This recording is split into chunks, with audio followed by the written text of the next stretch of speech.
nabanggit. So, to be honest kasi dahil nandito tayo buong araw, I wasn't able to monitor. Hindi ko po nabalitaan yung petisyon. Pagdating naman sa defense team, ako po categorically masasabi ko na hindi namin alam na magkakaroon ng petisyon or may plano mang magkaroon ng petisyon. Hindi ko nga alam na naihain na yung petisyon. Attorney Torion and I know each other. I think we're acquaintances, but we're not in communication, and especially with this petition, hindi po kami nagkausap tungkol dito. Do you support the petition, sir? No, the defense would like to just focus on the impeachment trial. Yung petition, I haven't read the petition at all, so I don't know what it says. So I'm not in any position to support or not support any But are you petition. satisfied with the performance of the presiding officer sa pagkaka-elect niya doon sa proseso na ginawa? Well, sa akin naman po, naging orderly naman yung conduct ng trial for the past 2 days, no? And yesterday, nung may first witness na talaga na na-present. So, there's nothing I can say against the presiding officer. It would be inappropriate for me to comment against senator judges also. Sir, nakarating na po ba kayo sa yung request din ng prosecution na ipasubina yung kanyang chief of staff na si Attorney Zuniga Lopez, and how did she respond to it? Yes, nakarating na, nabanggit ko sa kanya yon, and well, she knows, na gano'n naman talaga ang mangyari because sa pre-trial brief pa lang nakalista naman. In fact, even ako nakalista doon, di ba? And that's okay. Sa akin nga, sinasabi ko parate, ulitin ko lang, prerogatiba ng ng prosecution. So sa atin naman, when the witness is there, they're given the chance to direct the witness and we're given the chance to cross-examine. So, ano naman po tayo? Talagang normal sa proceedings. I don't think there's anything wrong with that. Attorney Torion, so walang hindi kinonsult si Vice President Sara Duterte. I cannot speak for the Vice President kung nagkausap sila, but as far as I know, wala namang nabanggit sa akin ng Vice Presidente na alam niya to or may nagkausap sila. So, as far as I know, no, walang ganon. But kami sa defense, I can only speak for the defense, no? And for the defense, hindi talaga kami nag-usap at all. Base sa paghahanda ng defense attorney, same length ba ng oras ang ibubugol ninyo sa cross-examination kay Calilo today? Hindi natin masasabi. Hopefully naman, syempre kami, ang gusto namin, and even the prosecution for sure, ang gusto naman namin mapabilis lahat ng proceedings. Kahapon, in fairness to the prosecution, kinakailangan lang talaga yung ganung oras because, you need the witness to identify, authenticate all these documents, paano niya in-extract, etc. So, just to be fair to the prosecution, kung kami man yun, siguro ganun din kahaba because you really need the witness to do that, no?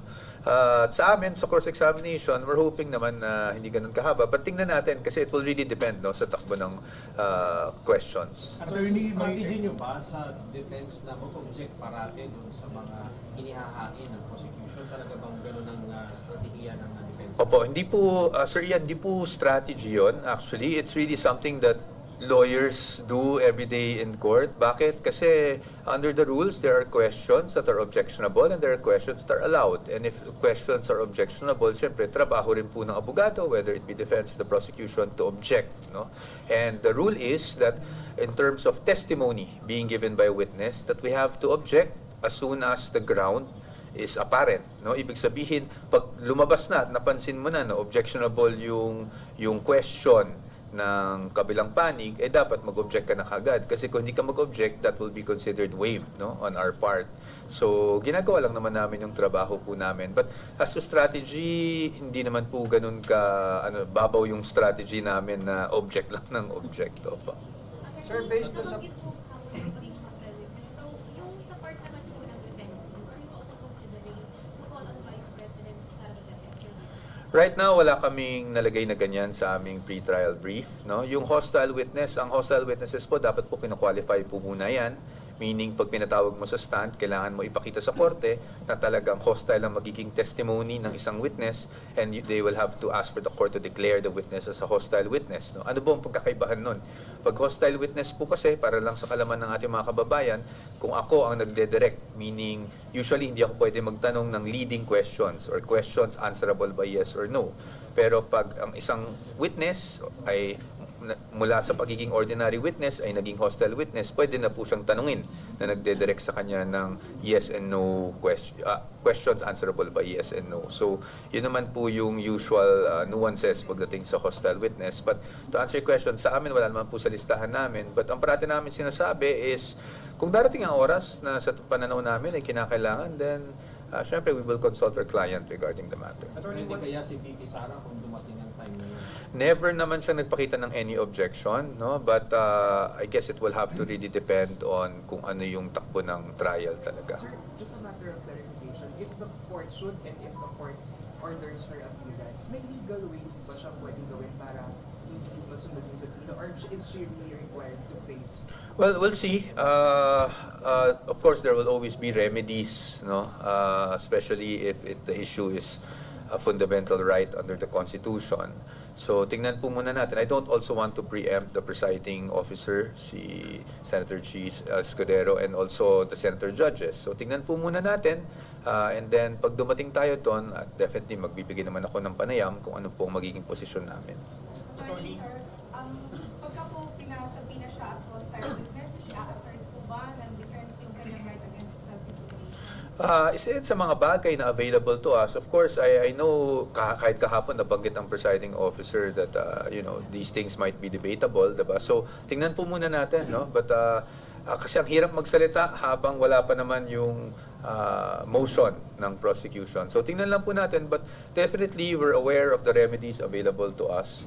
And then, syempre, it will be done in consultation also with the Vice President. Attorney, according to prosecution, there's still a possibility for them to question yung 16 threshold to convict the Vice President. What's the reaction of the defense? I think naman that in fact, nasabi yun, I think doon sa proceedings natin, that any party has the right to raise an issue before the appropriate forum, whether it be the Supreme Court, no, to question yung ganung current standing or position ng impeachment court that it has to be 16 to convict.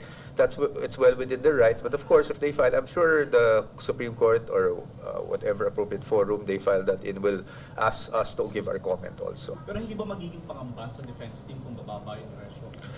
Hindi pa namin iniisip kasi nga nung tinatanong niyo ako 2 weeks ago, ang sabi ko is wala pa namang categorical pronouncement. Ngayon, nagkaroon ng categorical pronouncement na 16.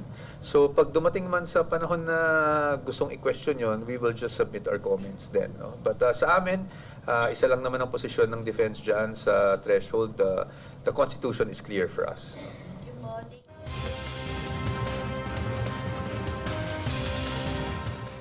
The Constitution is clear. All members of the Senate. Sir, magiging regular ba yung pag-visit ni Vice President dito? Wala kaming schedule. Yung kahapon po talaga, kaya nga ayokong bigyan ng laman sana yun kasi yung kahapon biglaan lang that we asked for a meeting, she was available, and she also wanted to see us, and she also wanted to thank everyone in the defense team in person. So napag-usapan na dadaan siya kahapon. Pero kung kailan siya pupunta next, hindi pa po namin napag-uusapan. Sir, habol lang. Baka nasabi ni VP, ano po yung napag-usapan nila ni Senator Marcoleta nung binisita niya dun sa PNP General Hospital? Ay, hindi namin napag-usapan, ma'am. Kasi, Was planned? Was she but planning to visit? I don't know. I'm not from OVP anymore, so I'm only her lawyer. So I wouldn't know her schedule, but hindi namin napag-usapan kung ano yung ano. And I think that's something private to them, so she's not the type also to naikwento kung ano yung mga napag-usapan. Sugan ko lang po yun. Can this affect the case? Kasi as we all know, Senator Marcoleta can still vote. I mean, at this point, sabi nila, may posibilidad pa rin na pwede siyang pamotohin doon sa kaso ni Sara. So yung meeting po ba nila ay mapaling maka-apekto doon sa kaso? I don't know. I think well, I don't want to speculate, to be honest, but she always visits naman people who consider her friends and give her support, diba? Syempre lalo na mahirap yung katayuan ni Senator Marcoleta. So, but will it affect the case? Nababanggit na naman sa impeachment court, diba, na if hindi ka makapag-participate one way or the other, then that's actually in favor of the defense because abstain ang mangyayari, hindi ba? Or